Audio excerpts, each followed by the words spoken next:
Hello' guys, মোৰ এটা short ভিডিঅ'লৈ আপোনালোকক সকলোকে স্বাগতম জনাইছোঁ। আজি মই সৰু বৰালি পোৱালি মাছ লৈছিলোঁ। এইফালে মই ফ্ৰাই কৰিব আৰম্ভ কৰি দিলোঁ। আজি ভাবিলোঁ চৰচৰি খাম বুলি।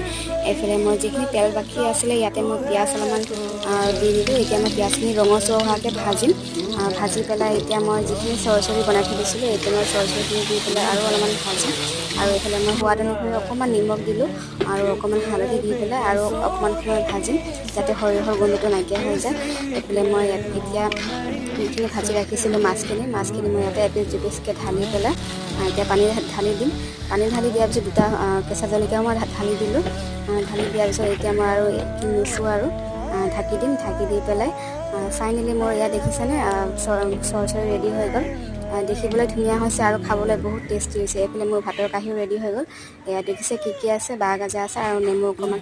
আৰু মোৰ যদি শ্বৰ্ট ভিডিঅ'টো চাই ভাল পালে তেতিয়াহ'লে লাইক কমেণ্ট ছাবস্ক্ৰাইব কৰিব নাপাহৰিব।